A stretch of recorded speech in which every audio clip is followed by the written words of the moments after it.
नमस्कार, आप देख रहे हैं DDNRST। गाजीपुर में हुई घटना पर पीड़ित परिवार से मिलने जा रहे राजनपाल गौतम को वाराणसी एयरपोर्ट से उत्तर प्रदेश पुलिस ने किया गिरफ्तार। Tech report. जय भीम साथियों। एक मिनट सर।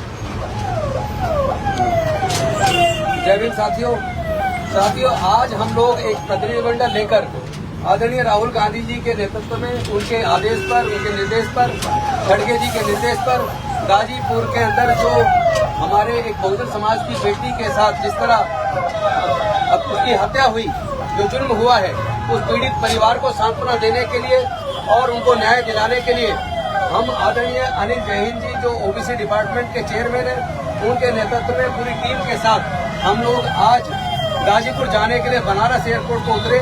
लेकिन बनारस एयरपोर्ट से हमें आगे नहीं जाने दिया और हमें पुलिस ने गिरफ्तार कर लिया। पुलिस ने हमें गिरफ्तार कर लिया है और मुझे समझ नहीं आता कि क्या उत्तर प्रदेश में कानून का शासन नहीं है? क्या उत्तर प्रदेश के अंदर गरीब मजदूर पिछड़े वर्ग की दलितों की आवाज को उठाना जुर्म है?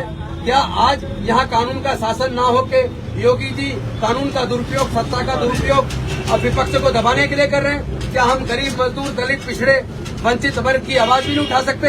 अगर इसी तरीके से पुलिस हमें गिरफ्तार करके अगर सोचती है, अगर योगी जी सोचते हैं, भारतीय जनता पार्टी की सरकार वो ये सोचती है कि हमें गिरफ्तार करके पिछड़े वर्ग के लोगों की आवाज को दबाएगी और जिनकी हत्या होती है, जुर्म होता है, बलात्कार होता है, अगर हम उनकी आवाज को उठाएंगे तो विपक्ष की आवाज को कुचलने का काम अगर बीजेपी की सरकार सोचती है कि वो कर देगी तो ऐसा हरगिज नहीं होगा। कांग्रेस पार्टी के ये जाबाज शेर इस बहुजन समाज के दलित, वंचित, पिछड़े, आदिवासी, माइनॉरिटी वर्ग की आवाज हर कीमत पर उठाएंगे। आप हमें गिरफ्तार कर सकते हैं लेकिन हमारी आवाज को बंद नहीं कर सकते। हम लोग देखना चाहते हैं कि जुल्मी करने वाले लोगों के अंदर कितना दम है। देख लिया है जुल्म कितना इस बाजुए कातिल में है। आइए हम सब लोग मिलकर इनको जवाब देंगे। तमाम बहुजन समाज कांग्रेस पार्टी के कार्यकर्ता आप जवाब देने के लिए तैयार हैं। हम भारतीय जनता पार्टी की नींव हिला देंगे अगर ये इस तरह उत्पीड़न करते रहे, संविधान का दुरुपयोग करके, पुलिस की पावर का दुरुपयोग करके अगर विपक्ष की आवाज को दबाएंगे तो ये आवाज ज्यादा देर दबाए नहीं पाएंगे, बल्कि ये इनकी पतन की शुरुआत है। यही इनकी कमजोरी है और जब कोई सत्ता का दुरुपयोग करता है तो समझ लीजिए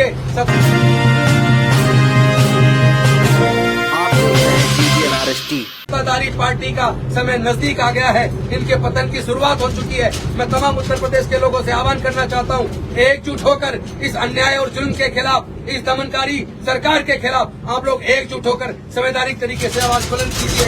अब और ज्यादा रुकने और झुकने दबने की जरूरत नहीं है। न्याय की आवाज को संवैधानिक तरीके से हमें आपको लड़ना होगा और हम लड़ेंगे।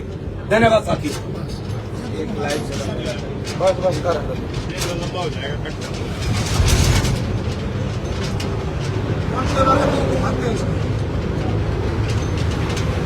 हम लोगों को वाराणसी एयरपोर्ट से जबरन गिरफ्तार करके कहाँ ले जाया जा रहा है हमें नहीं पता। हम गाजीपुर के लिए आए थे, गाजीपुर की बेटी से नहीं मिलने दिया जा रहा है।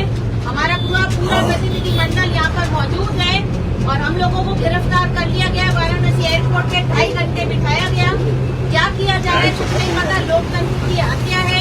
शांतिपूर्ण हमारा प्रतिनिधिमंडल जा रहा था और हमें रोका गया और हमें क्या जगह ले जाया जा रहा है हम नहीं जानते कि आगे क्या होगा। पर कांग्रेस पार्टी और हमारे शीर्ष नेतृत्व राहुल गांधी जी ने संकल्प लिया है कि वो इस बेटी के साथ खड़ा है और उसी बेटी के साथ नहीं, तमाम उस अति पिछड़े, दलित और वंचित समाज के साथ खड़ा है जिनके साथ अत्याचार सैकड़ों साल से होता हुआ है। हमारी कांग्रेस पार्टी लगातार पिछले 141 वर्षों से कमजोर और गरीब की लड़ाई को लड़ रही है। आज भी एक घटना जो गाजीपुर में हुई उसकी जानकारी लेने के लिए हम लोग यहाँ पे आए थे और बनारस एयरपोर्ट से हमें बाहर निकलने से इन्होंने मना कर दिया कि गाजीपुर जनपद में धारा 144 लगी।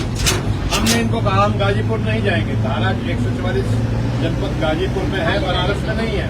हम बनारस में अपने पार्टी कार्यालय में जाना चाहते हैं, लेकिन हमारी बात को ना मानते हुए इन लोगों ने हमें पुलिस की गाड़ी में धकेल दिया और ना जाने कहाँ लेकर के जा रहे हैं। लेकिन मैं एक बात योगी सरकार को कहना चाहता हूँ कि योगी जी इस बात को आप ध्यान से सुन लीजिए कि कमजोर वर्ग के ऊपर जब भी जुल्म होगा, कांग्रेस का बबर शेर जो राहुल गांधी जी न्याय योद्धा का बबर शेर है, हमारी दीदी प्रियंका का बबर शेर है,